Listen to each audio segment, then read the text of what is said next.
Deus vive e poderoso, Senhor amado, Deus dos altos céus, nós te glorificamos por esta oportunidade que aqui temos, ó Deus, de abrir a Tua palavra, ó Deus, termos acesso à Tua graça desta forma, Senhor, porque reconhecemos que muitos dos nossos irmãos no mundo inteiro, ó Deus, sequer têm um exemplar da Escritura, ó Deus, e eles ali têm fome, sede da Tua palavra, mas o Senhor é poderoso para suprir as nossas necessidades, além do que pedimos ou pensamos. Por isso, nisto também te glorificamos, ó Deus, pois um dia lá na eternidade não haverá mais pranto, nem dor e nem clamor, e todas as primeiras coisas serão passadas. Nesta manhã, pois, ó Deus, acrescenta-nos a graça, ó Deus, que nós precisamos, o entendimento, a compreensão, para triunfarmos, ó Deus, no serviço ao Senhor, para triunfarmos na obediência, na dedicação. Assim nos capacita nesta manhã, pois a Escritura diz que devemos ser obreiros aprovados, sem ter do que se envergonhar e manejando bem a palavra da verdade. Por isso, Senhor, contamos com o Senhor, pois está escrito que sem Ti nada podemos fazer. Credibilizados nisto, nós, ó Deus, te agradecemos nesta manhã, em nome de Jesus. Amém. Vamos seguir com Mateus e o testemunho de Mateus para os judeus e, claro, para o mundo inteiro. Amém? Então, nós paramos no capítulo 12, vamos ao verso 38 de Mateus,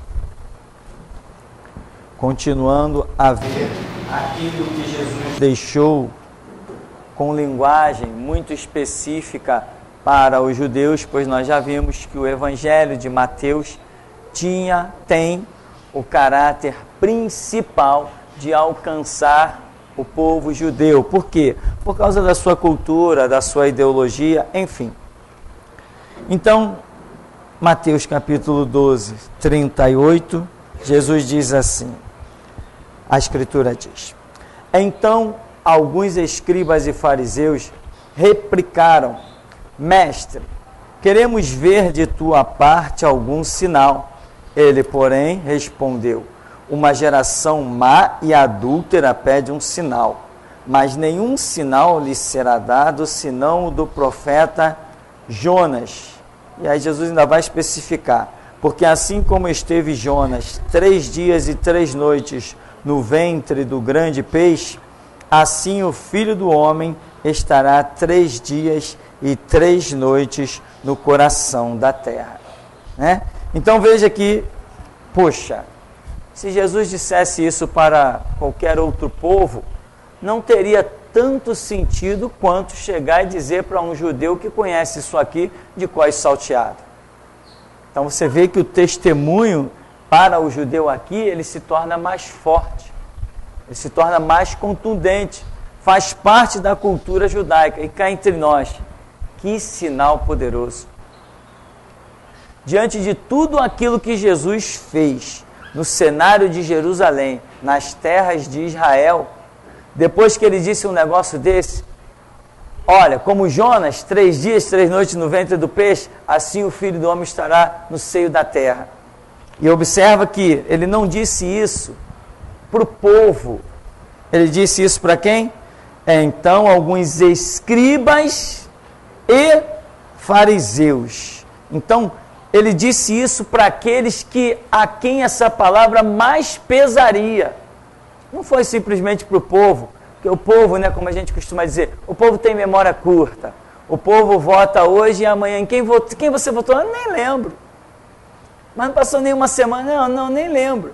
Quem foi o presidente que passou 2 anos atrás? Não sei. Mas você votou? Votei. Olha, quando a pessoa nem vota, não, eu nem voto, nem tomo parte nesse negócio. Tudo bem, nem sabe quem foi o presidente que passou. Mas a pessoa que vota, que não sei o quê, que acredita nos políticos, ela tem que ter alguma coisa na sua memória. Então, povo, de um modo geral, é como todo mundo sempre diz. O que é povo? Nós, povo, né? Somos tratados de povo. Então, eles dizem, o povo tem memória curta. E temos mesmo. Temos mesmo memória curta. Agora, quando ele fala para os escribas e fariseus, não, esses não têm memória curta. Esses convivem todo dia com isso. Isso está todo dia na memória deles, porque todo sábado lá está na sinagoga lendo Escritura. O sábado ninguém fazia nada, o sábado era o sábado do Senhor, era para cultuar a Deus, era para ler Escritura, era para meditar em Escritura, era isso que a nação vivia. Então o sinal de Jonas é forte. E tal qual eles assim diziam, Jonas 3 dias, 3 noites no ventre do peixe, assim Jesus usa as mesmas expressões para dizer para os escribas e para os fariseus. Ou seja, quando Jesus foi morto, ele diz assim, peraí, é a hora. Se ele disse que ia ficar 3 dias e 3 noites como Jonas, então é agora. Vamos fazer uma vigília, plantão na porta daquele túmulo, 3 dias e 3 noites. Mas não, apesar de tudo que Jesus fez, não despertou neles interesse. Como Jesus falou, esse povo me ouve de mau grado, esse povo me honra com os lábios, mas o seu coração está longe de mim. Esta é uma característica dos judeus. São um povo muito forte para guardar raízes, mas é um povo que não está nem um pouco aberto a novas revelações. E nós vamos ver isso aqui, quando Jesus diz assim, ele faz uma comparação que me foge à memória, nós vamos ver, e ele diz, é como um pai de família, que tira do seu tesouro coisas novas e coisas velhas. O que são as coisas novas? Coisas novas são as revelações. Coisas velhas são estruturas, são histórias, são aquilo que te mantém também. Então, quer dizer, ele está mostrando os escribas, os fariseus, eles tinham que atentar sim para as coisas antigas, mas estarem prontos a receber coisas novas. E os judeus não são um povo disposto a receber coisas novas. Recebemos a lei de Moisés, fomos libertos do Egito, acabou o mundo. Não, nada disso, o mundo segue. Deus não parou no Monte Sinai. Deus não parou na lei de Moisés. Deus é uma fonte inesgotável. Então essa característica dos judeus os fez ser um povo contumaz, um povo de dura cerviz e obstinado de coração. Nós temos sempre que estar prontos a receber coisas novas. Por quê? Porque o nosso Deus é vivo. E quem é vivo produz coisas novas. Não, eu tenho a Bíblia, aqui acabou, aqui ninguém me engana, aqui eu sou o tal. Está se enganando a si mesmo. Se você serve um Deus vivo, o que é vivo sofre mutações. Embora Deus seja imutável, a maneira de Ele tratar com os homens muda. Muda ou não muda? Por acaso estamos aqui oferecendo boi e carneiro? Então mudou. Deus está pedindo algum boi, algum carneiro da gente? Está pedindo algum sacrifício? Não, então mudou. Ah, Deus mudou? Não, Deus não muda na sua essência, no seu caráter, mas muda na maneira de tratar com os seres humanos. São as chamadas dispensações. Então, depois de um sinal desse, meu irmão, eu compraria uma cabana e ia montar minha tenda na frente daquele túmulo. Você não faria a mesma coisa? Peraí, o cara disse que vai ressuscitar. Que Jonas saiu do ventre do peixe. Não, ninguém parou nada, eles estavam completamente cegos, ninguém parou para analisar, para pensar. Ao contrário, um tal de Caifás lá e uma companhia ilimitada, ele disse que ia ressuscitar. Opa, então eles tinham notícia que Jesus ia ressuscitar. Põe guarda lá no túmulo para evitar que alguns dos seus discípulos venham à noite e roubem o corpo, e assim o nosso primeiro delito, o nosso último delito, vai ser pior do que o primeiro. Eles sabiam muito bem que tinham cometido delito, que tinham assassinado um homem sem justa causa, eram assassinos, e se roubarem o corpo, aí a gente está frito. Aí que vai correr a fama de que ele ressuscitou. Aí ninguém detém esse Nazareno. Mas a verdade é que eles tinham ouvido que Jesus iria ressuscitar. O que eles deveriam ter feito? Montar acampamento na porta do túmulo. E aí eles teriam a chance. Mas o que acontece? Apesar dos sinais, de tudo, eles não tinham a vontade de crer em Jesus. Porque crer em Jesus O que acontece conosco? A conversão. Não é uma mudança geral que acontece na nossa vida? Por exemplo, se eu me acho bom, se eu me acho soberano, se eu me acho forte, né? Se eu me acho rico, enfim, se eu me converto, o que acontece? Eu tenho que sair desse meu trono de bom, forte, rico, capaz e botar Jesus nele. Não é assim que funciona? Isso teria que acontecer com Anás, Caifás, com todo o sinédrio, com os sacerdotes, com os escribas, com os fariseus. Eles tinham que abandonar a sua posição de elite, destaque e privilégio e colocarem Jesus no seu trono. Então isso é o que eles não queriam fazer, abrir mão da sua posição. A Escritura diz lá em Atos que Jesus Cristo foi crucificado por quê? Quem lembra? Ninguém lembra? Inveja. Jesus Cristo foi crucificado por inveja. O que é inveja? Inveja é aquele sentimento que você olha para alguém e diz assim, aquele cara ali é melhor que eu. Ele tem mais que eu. Ele sabe mais que eu. E você tenta prejudicá-lo para que você suba, né? Inveja é o que acontece nas empresas. Tem um diretor lá. O camarada quer aquele cargo de diretor. Então, ele vai na macumba, pede para o demônio matar aquele cara para ele poder subir para o cargo daquele cara. Isso é a inveja. A inveja é esse sentimento. E a Bíblia diz que Jesus Cristo foi crucificado por inveja. Inveja de quem? Era o povo que estava com inveja de Jesus? Era o povo que se sentia ameaçado pela posição de Jesus? Quem estava com inveja de Jesus? Eu e você? Ou os escribas, os fariseus, os sacerdotes? Eram eles que tinham inveja. E eles levaram Jesus à crucificação. Se bem que Jesus falou, o Filho do Homem vai como dele está escrito, mas ai daquele por quem ele é traído. E ele foi traído pelo seu próprio povo. Jesus não foi traído só por Judas. Judas representou toda uma nação. Quem foi que deu dinheiro para Judas? Judas representou todos os judeus que negaram a Jesus Cristo. Jesus não foi traído só por Judas, pois a Escritura diz que veio para o que era seu, mas os seus não o receberam. Os seus o rejeitaram. Então não foi Judas o único traidor. Por acaso, quando Hitler se levantou no Holocausto, ele matou Judas? O Holocausto dizimou 6 milhões de judeus. Isso que tem catalogado. Então, não foi só Judas que traiu Jesus. Foi a nação inteira que não aceitou o testemunho. Os que não se converteram são considerados traidores. E por isso estão pagando caro até hoje. E vão continuar pagando até que o milênio seja implantado. Então, o sinal de Jonas é um sinal, um testemunho tremendo. E depois eles ouviram, né? Cadê o corpo? Aí Caifás vai lá e suborna os soldados para que eles dissessem que os discípulos vieram de noite e roubaram o corpo. É mesmo? Com 4 quaternos de soldados, ou seja, 16 soldados romanos, fortemente armados, homens preparados para a luta. Vieram os discípulos de Jesus e levaram, ninguém saiu ferido, nenhuma marca de sangue, nenhuma luta, nenhuma batalha, nenhum corpo estendido no chão. Que batalha foi essa? Que roubo foi esse? Com 16 soldados lá.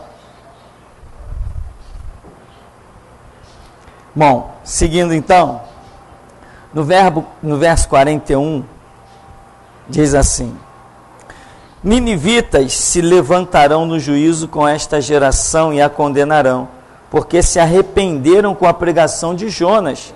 E eis aqui está quem é maior do que Jonas. A rainha do sul se levantará no juízo com esta geração e condenará, porque veio dos confins da terra para ouvir a sabedoria de Salomão. E eis que aqui está quem é maior do que Salomão. Então veja, o que Jesus está falando? Jesus já entrou em juízo. Olha, todos esses sinais vão acontecer, vocês não vão crer, vocês vão entrar em condenação. Vocês estão escapando da vida, porque os ninivitas com o sinal de Jonas, que um peixe foi lá e jogou ele na praia, os ninivitas se arrependeram. Eu vou ficar 3 dias no seio da terra, 3 noites, vou retornar, todo mundo vai dar testemunho, vai ter gente dizendo que viu e tudo, vocês vão saber que eu ressuscitei, mas, ao contrário dos ninivitas, está aqui alguém que é maior, o sinal vai ser muito maior, e vocês continuam incrédulos. É o testemunho da condenação dos judeus. Tem judeus se convertendo? Tem. Ah, sim. A conversão dos judeus não os fará ser arrebatados. Os judeus, por mais que eles se convertam, nos dias de hoje, eles não têm nenhuma estrutura para entender o que é restauração da igreja. Não haverá judeu arrebatado. Nem umzinho para contar a história. Haverá judeu convertido, arrebatado, não. Eles não têm visão espiritual suficiente para participar do mover do arrebatamento. Eu vou deixar uma baita de uma galeria de chicote para judeu. Brevemente, esse ano vai sair uma galeria de filmagens para judeu, que é uma coisa estarrecedora. De repente até vou ter que ser chamado de algumas delegacias por aí, porque o chicote vai suar feio pela internet. A internet é nossa, a gente usa do jeito que Jesus quiser. Mas, por mais que judeus atentem, acordem, se convertam, arrebatados eles não serão. Eles não têm estrutura para alcançar a voz da restauração. A restauração é para crente. A restauração é para a igreja. E quando eu falo essas verdades profundas, muita gente não entende. Quando eu digo assim, irmão, evangelismo, longe de mim tal coisa. Mas que isso, pastor? A missão da igreja não é evangelizar. A missão da igreja é evangelizar. A minha não. A minha é restaurar. A igreja tem a missão de evangelizar. Eu não. Eu fui chamado para restaurar a igreja, cujo evangelismo já não surte mais nenhum efeito. Esse papo de Jesus é bom, Jesus é amor, para o inferno, meu irmão. Até o diabo está dizendo por aí, eu te amo. O que muda a vida de uma pessoa não é Jesus é bom, Jesus é amor. Tem que ter muito mais essência do que isso. Você já viu alguém se converter com uma palavrinha dessa? Jesus te ama!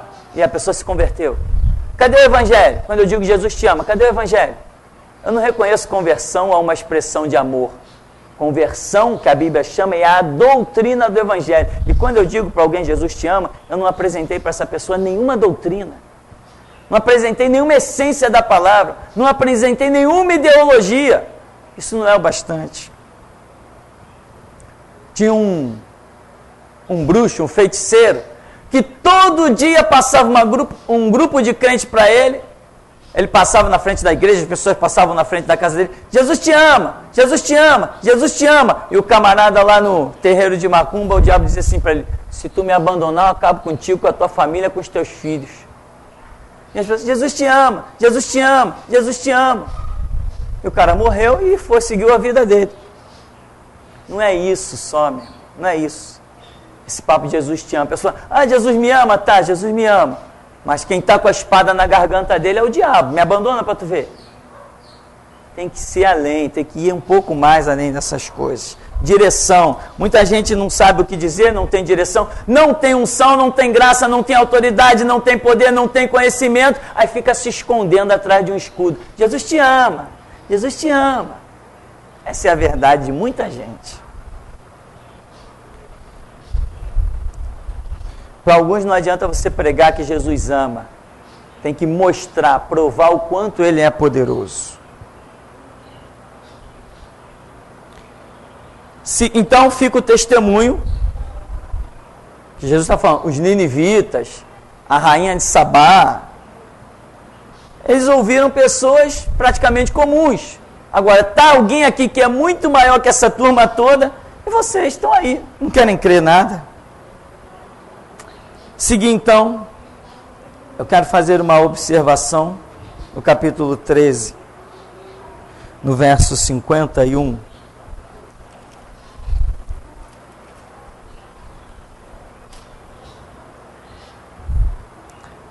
13:51 diz, sim, estávamos comentando. Entendestes todas estas coisas? Responderam-lhe, sim. Então lhes disse, por isso todo escriba versado no reino de Deus é semelhante a um pai de família que tira do seu depósito coisas novas e coisas velhas.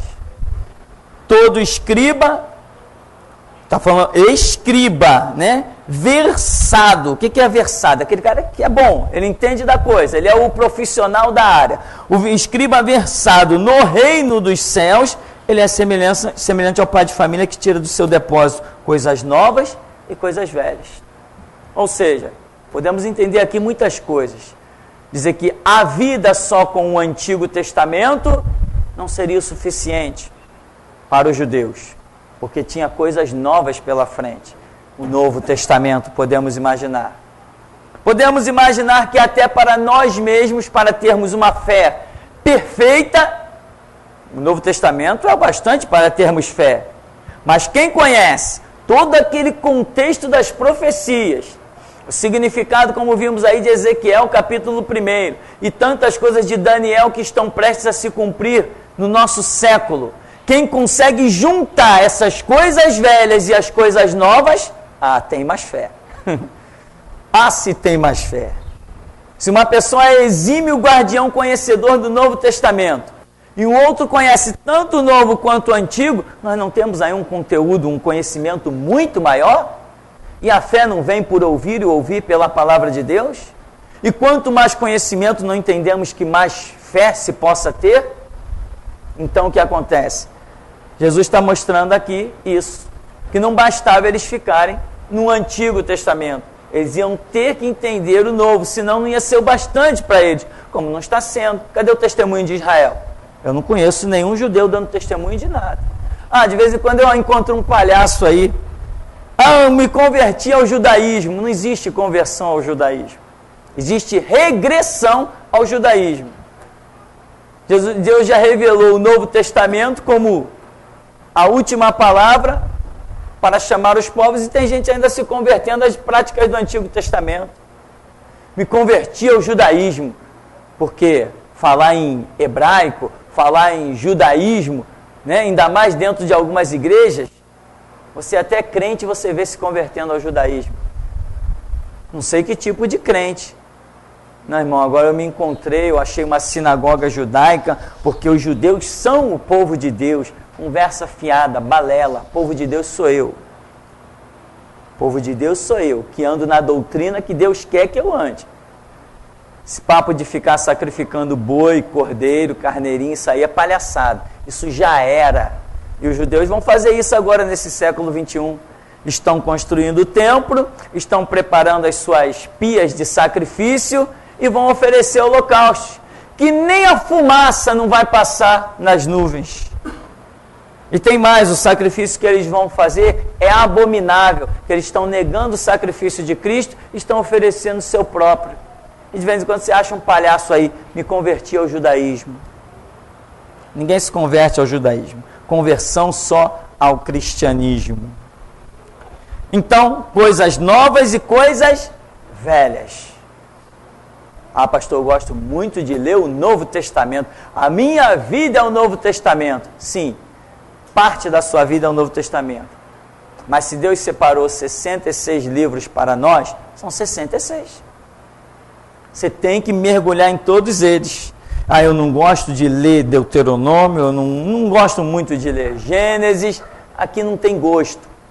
Aqui tem uma missão a ser realizada. E Deus não está nos chamando a realizar uma missão que é agradável. As missões são dadas por Deus. A obediência é nossa. E Ele não nos dá um fardo além do que podemos carregar. Então está aí essa passagem para você entender que coisas velhas e coisas novas. Ou seja, Deus sempre tem coisas novas a nos apresentar. Vamos seguir ao capítulo 3 ainda, voltar um pouquinho, no verso 47, a parábola da rede. Por que essa parábola da rede é tão importante para Israel? Porque Israel, a principal ou uma das principais atividades de Israel, qual é? É a pesca. Eles sabiam muito bem, inclusive Pedro, Tiago, João, eles foram encontrados em meio a pescarias, né, os filhos de Zebedeu, que era o cenário. Jesus várias vezes pregou dentro de um barco. Jesus quantas vezes multiplicou pães e peixes, porque isso era o que está no meio deles. E de pesca eles entendem e muito. Jesus vem com a parábola da rede e diz: o reino dos céus é ainda semelhante a uma rede que, lançada ao mar, recolhe peixes de toda espécie. E quando já está cheia, os pescadores arrastam-a para a praia. E assentados escolhem os bons para os cestos e os ruins deitam fora. Assim será na consumação do século. Sairão os anjos, separarão os maus dentre os justos e os lançarão na fornalha acesa. Ali haverá choro e ranger de dentes. O que Jesus está dizendo para os judeus que entendem essa cultura da pesca? Jesus está dizendo assim, sem ilusão. Assim como vocês jogam a rede e veem tudo que é peixe, vocês ficam felizes, não ficam? Caramba, a rede está cheia, tá, mas depois vocês param, sentam na praia e vê o que presta e o que não presta. Então, nada de ilusão. A rede vem cheia, mas depois tem a seleção. Vocês não fazem seleção? Vocês não separam? Ou vocês pegam qualquer peixe e levam para casa de vocês para comer? Não, vocês não fazem isso. Assim também entrar no reino de Deus não vai ser qualquer peixe. Então Jesus está usando uma questão muito boa para deixar já para aqueles judeus que vão, inclusive, ser a raiz da fundação da igreja, aqueles que Jesus vai usar como a primeira mão de obra para levar adiante a edificação da igreja. Ou seja, Pedro, quando viu 3.000 almas se converter no seu sermão, depois 5.000 almas e etc. Quando ele viu aquela multidão, o Espírito Santo dizia assim para ele: não se ilude não, hein? Lembra da parábola da rede? Não vai ficar achando que toda a nação de Israel vai se converter, ou que aí nesse meio não tem nenhum Judas, ou que aí no meio não tem nenhum traidor, ou que no meio desses 8.000, em 2 pregações, a Bíblia diz que Pedro converteu 8.000 almas. E hoje tem muita gente iludida assim. Eu fui lá num evento, eu preguei, 50 almas se converteram. Eu já vi um cara na televisão bem assim. Tivemos um evento no Nordeste e foi o total de 250 almas que se converteram em um mês do evento. Eu digo, coitado, miserável. Ninguém apresentou para ele ainda a parábola da rede. Quem quer aceitar Jesus? Aí vai lá um monte de gente na frente e ele acha que aquelas pessoas estão sendo salvas, que realmente estão aceitando Jesus por causa de uma pregaçãozinha que durou 30 minutos, 40 minutos, 1 hora. O complexo da Escritura que precisa ser revelado às pessoas é muito grande. Muita gente aceita uma pregação de 1 hora quando você está dizendo Deus é bom, Deus vai te dar, te fazer prosperar, quando você está incentivando a pessoa. Mas quando ela chega diante da Escritura e começa a ver que a porta é estreita, que o caminho é apertado, tem que levar a sua cruz, tem que negar-se a si mesmo, tem que renunciar, a conversão foi-se, irmão. O reino de Deus não é para qualquer um. Então, a parábola da rede é algo que eu gosto muito de lembrar. Né? Por exemplo, às vezes as igrejas estão lotadas, mas eu olho e digo assim, quantos será que naquele meio são cristãos?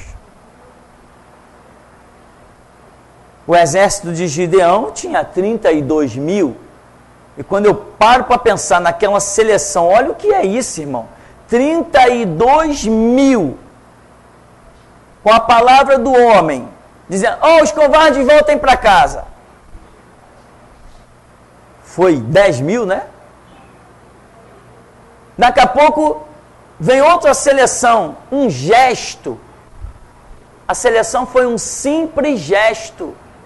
Tem gente às vezes achando que vai ser reprovado com grandes coisas que surtem muito efeito. Não, se eu adulterar, não, se eu matar, não, se eu fizer essas coisas estrondosas, eu serei reprovado por Deus. Fora isso, não, esse negocinho aqui, isso não tem nada demais. Aquele negocinho ali, não, isso também não tem nada demais. Mas o que reprovou aquela massa?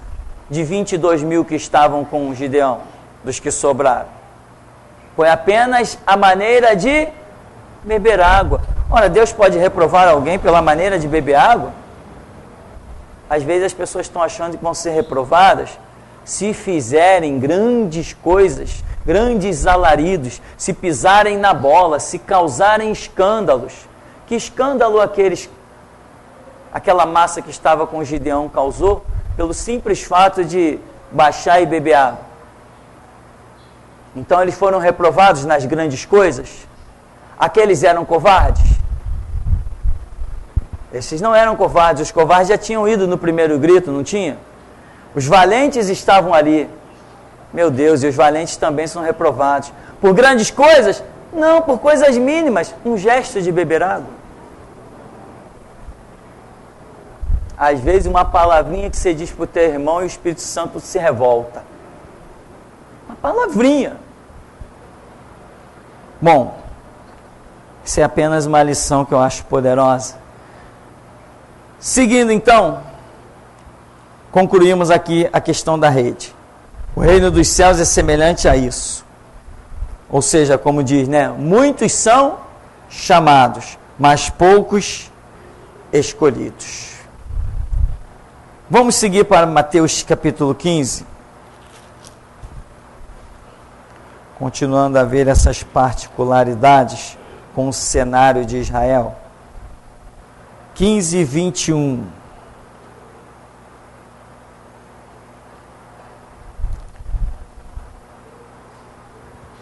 Mateus 15, 21 diz: Partindo Jesus dali, retirou-se para os lados de Tiro e Sidom, e eis que uma mulher cananeia que viera daquelas regiões clamava: Senhor, Senhor, filho de Davi, tem compaixão de mim. Minha filha está horrivelmente endemoniada. Ele, porém, não lhe respondeu palavra. E os seus discípulos, aproximando-se, rogaram-lhe: Despede-a, pois vem clamando atrás de nós. Mas Jesus respondeu: Não fui enviado, senão as ovelhas perdidas da casa de Israel. Ela, porém, veio e adorou, dizendo: Senhor, socorre-me. Então ele, respondendo, disse: Não é bom tomar o pão dos filhos e lançá-los aos cachorrinhos. Ela, contudo, replicou: Sim, Senhor. Porém, os cachorrinhos comem das migalhas que caem da mesa dos seus senhores, dos seus donos. Então lhe disse Jesus: Ó mulher, grande é a tua fé, faça-se contigo como queres. E desde aquele momento sua filha ficou sã. O que Jesus demonstra nisso aqui? A sua prioridade de missão. Eu pergunto, será que aqui nós conseguimos detectar qual é a prioridade da missão de Jesus? Pregar para os judeus. Não é isso? Como é que Jesus vai rejeitar uma mulher que a filha está endemoniada, que vem gritando atrás dele? Imagina nos dias de hoje dentro da igreja. Jesus é o pastor de uma igreja. Daqui a pouco vem uma pessoa, entra pela igreja desesperada. Jesus, vai lá em casa, minha filha está terrivelmente endemoniada, está a ponto de morrer, eu não aguento mais com a situação. Jesus diz assim: mulher, dá licença, eu tenho que pregar aqui para esse povo aqui. Não vou pegar o pão dos filhos e deitar os cachorrinhos. O que a igreja faria? Caramba, que pastor é esse? Eu vou me embora daqui. Esse cara não é pastor, não. Custava ele ir lá na casa da mulher, livrar ela. Existe uma prioridade de missão, irmão. E você não pode se desviar dela. Mas vai morrer, o que eu tenho com isso? A minha missão é essa aqui. Vai, não me interessa o que vai. Eu não posso sair do que Deus me mandou fazer e realizar outras coisas. Resultado, Jesus foi na casa dela? Não. Mas a fé dela foi tamanha que Jesus falou: tu alcançou o milagre, pode ir. Vai em paz. Agora, eu não vou sair da minha missão. Não vou lá contigo.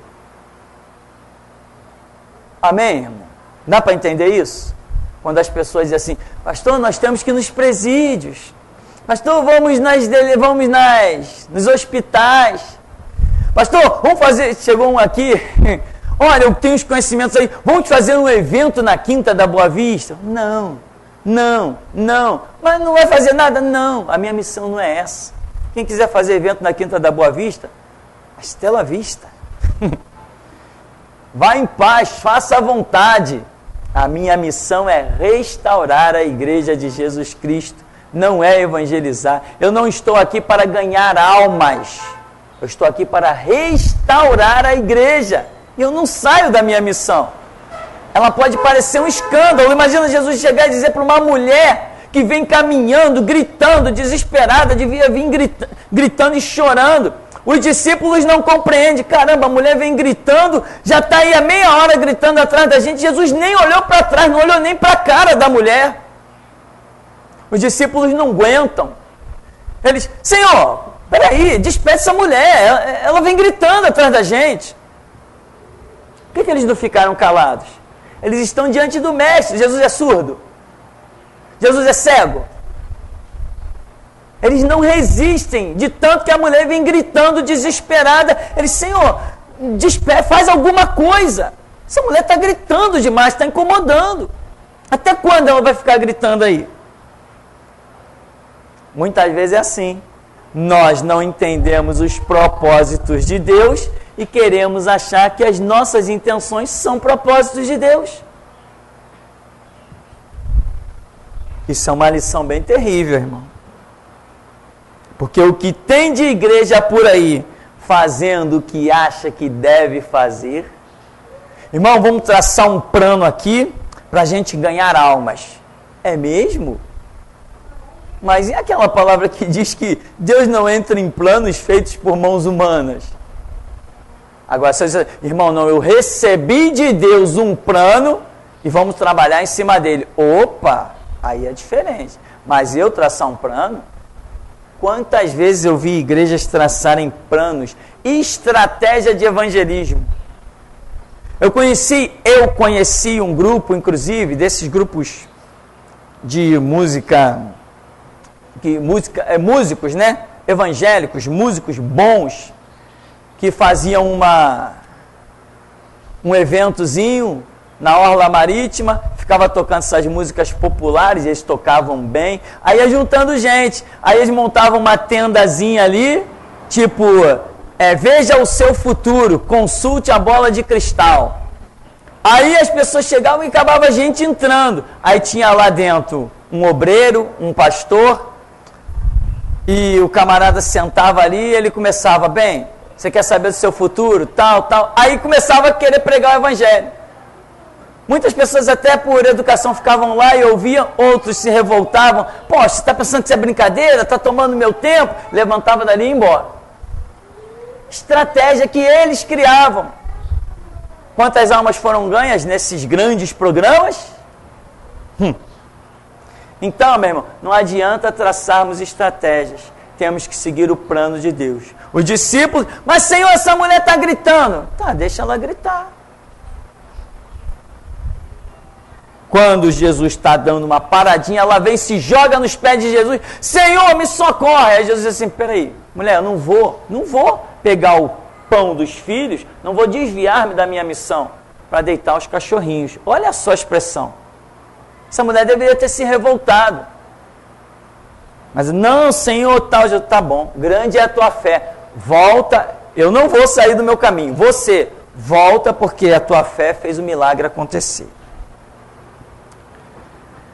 Seguir então aqui, ainda aí no verso 27, 15, 27, 28, diz: ela, contudo, replicou: sim, Senhor, porém os cachorrinhos comem das migalhas que caem da mesa dos seus senhores, seus donos. Então lhe disse Jesus: ó mulher, grande é a tua fé, faça-se contigo como queres. E desde aquele momento sua filha ficou sã. O que nós vemos aqui? Algo muito importante. Nós vemos entrar em ação o quê? A fé. E a própria Escritura diz que sem fé é impossível agradar a Deus. Essa mulher demonstrou fé. E ela foi alcançada por Deus.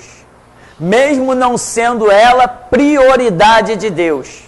Porém, fé, se tem algo que Deus honra, é a fé. Mas, irmãos, cá entre nós, não confunda esta fé com a palhaçada que se tem visto por aí, no chamado meio evangélico. Aqui nós estamos vendo uma fé real, sobrenatural. O que essa mulher Ciro-fenícia havia ouvido o suficiente de Jesus para ela deixar a filha endemoniada em casa e correr atrás de Jesus e vir gritando e não desistir, caminhando, disposta a só voltar para casa quando encontrasse a resposta? Isso não é uma fé qualquer. Jesus fala, não fui enviado senão as ovelhas perdidas da casa de Israel. Jesus fala, não é lícito pegar o pão dos filhos e deitar os cachorrinhos. Nada atrapalha a fé da mulher. Ele fala, ela rebate. Ele fala, ela rebate. Não, mas os cachorrinhos comem da migalha dos seus donos e não sei o quê. E ela vai rebatendo Jesus, porque ela tem fé, ela sabe que ali está a fonte. Então não confunda isso. Fé traz a mão de Deus sobre nós, mas não é o tipo de fé que muita gente tem procurado praticar por aí. Então não confunda isso. Tem gente que pensa que tem fé, mas não tem nada em que se apoiar. Não é fé, é fanatismo. Essa mulher está diante de Jesus e ela crê que ele tinha poder. Você vê que ela mesmo diz, a minha filha está endemoniada. Ela diz, eu sei que tu tens poder sobre os demônios. Então ela tem fundamento, de alguma maneira a fé se fundamentou nela. Não é uma coisa qualquer, não é uma ilusão. Segui então, e aí você vê que foi justamente o contrário, né? Israel não teve fé, Israel foi incrédulo. Aí essa mulher representa talvez a igreja, toda endemoniada, toda problemática, em que Israel é incrédulo e é abandonado, e Jesus muda a missão. Agora é o contrário, agora eu vou largar os judeus e vou pegar os gentios. Estou achando mais fé entre os gentios do que entre o povo. Lembra? Nem mesmo em Israel eu encontrei tanta fé assim, mas o centurião romano demonstrou uma fé. Não precisa ir lá em casa não, manda uma palavra e eu sei que está feito. Nem mesmo em Israel eu encontrei tanta fé. Então o que nós vemos? Jesus honrando a fé e desprezando a incredulidade. Jesus abandonando Israel e se voltando para os gentios, ou seja, se voltando para todo aquele que crê. Tem pergunta aí? Não? Nós vamos seguir aqui então no capítulo 16, verso 1, diz: aproximando-se os fariseus, os saduceus, tentando-o, pediram-lhe que lhes mostrasse um sinal vindo do céu. Ele, porém, lhes respondeu: chegada a tarde, dizeis, haverá bom tempo, porque o céu está avermelhado, e pela manhã hoje haverá tempestade, porque o céu está de um vermelho sombrio. Sabeis, na verdade, discernir o aspecto do céu, e não podeis discernir os sinais dos tempos? Uma geração má e adúltera pede um sinal, e nenhum sinal lhe será dado, senão do profeta Jonas. E deixando-os, retirou-se. Jesus insiste nesse sinal de Jonas. Agora, o que ele diz aqui anteriormente, diz, vocês discernem o tempo, mas vocês não conseguem discernir o tempo espiritual. E Jesus está criticando, porque vocês tinham que discernir. Se vocês conseguem discernir, vocês com o tempo, o viver de vocês aprenderam que o céu se apresenta de tal maneira, vai ter sol. A gente também faz isso, não faz? O céu está de tal maneira, e vai ter chuva. O céu está de tal maneira, e vem ventania. Né? Tem um tal de vento sudoeste aí, né? As pessoas, cuidado com o vento sudoeste, já estão até determinando a direção do vento. O vento sudoeste arranca até telhado. Então, hoje, né? A tecnologia diz assim, ó, vai cair chuva em tal lugar, vai ventar em tal lugar. Nós estamos hoje dominando o tempo.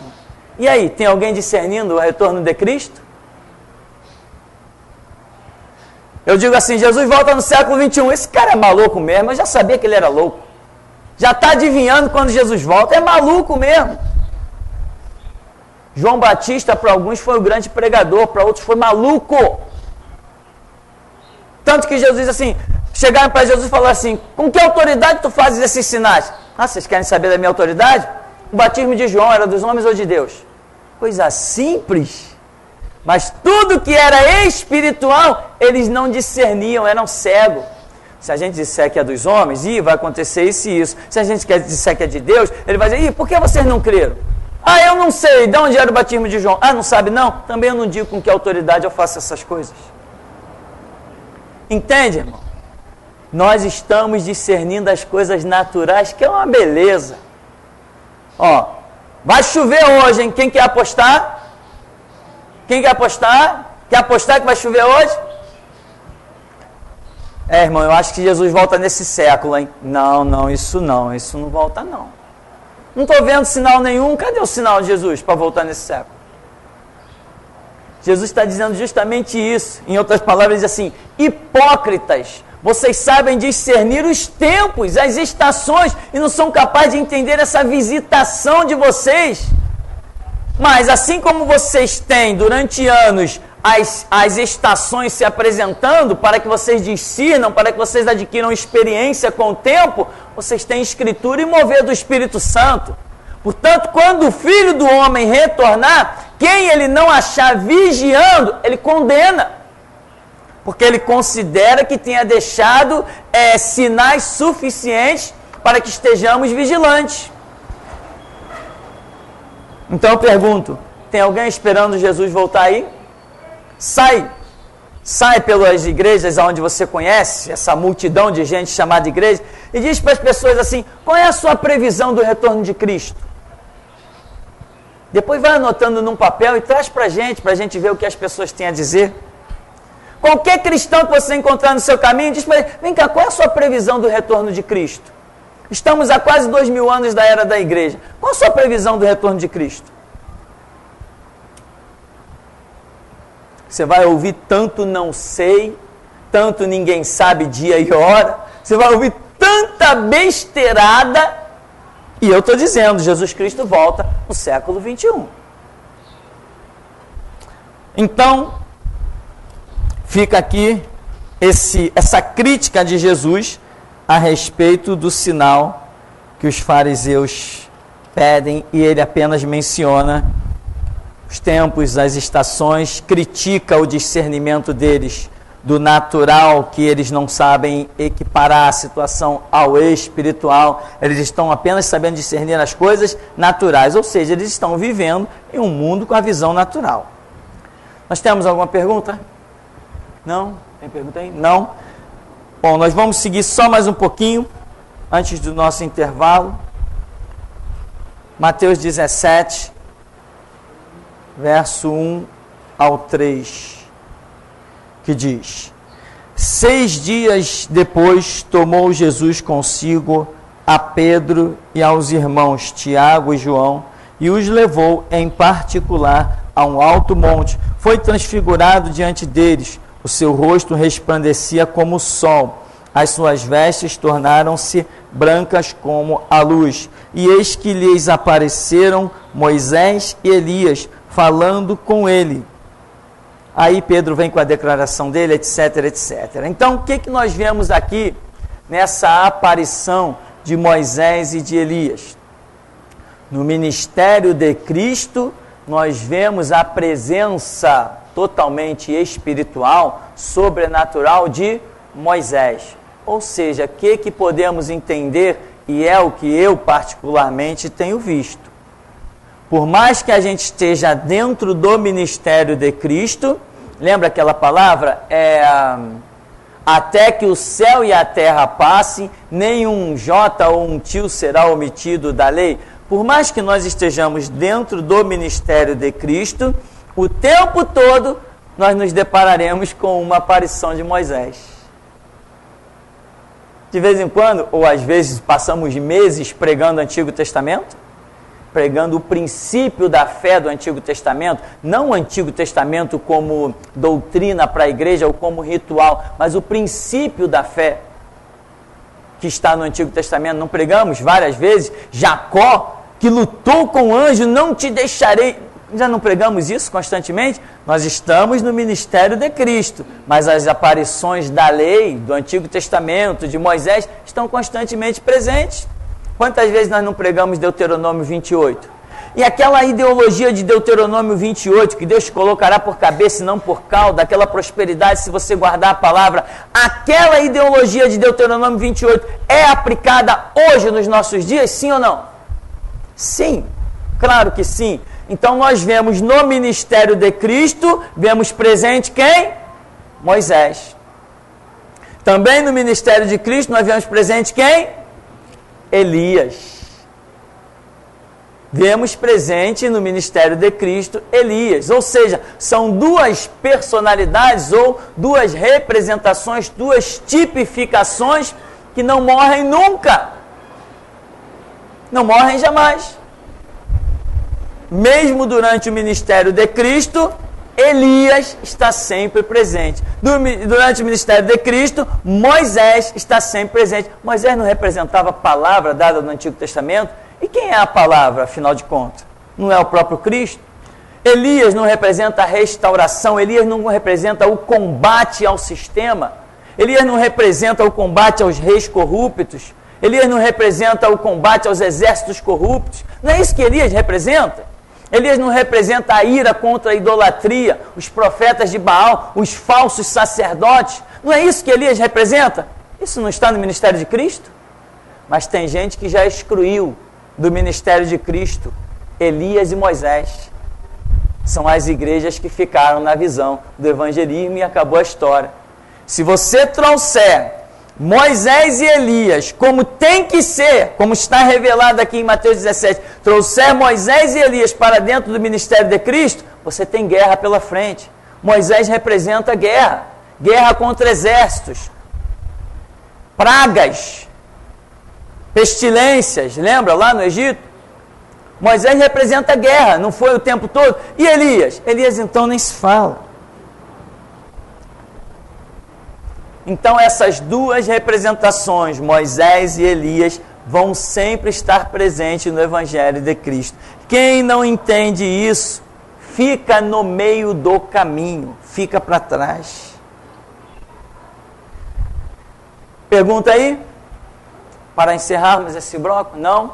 Então vamos dar uma paradinha, beber uma aguinha e já já a gente volta.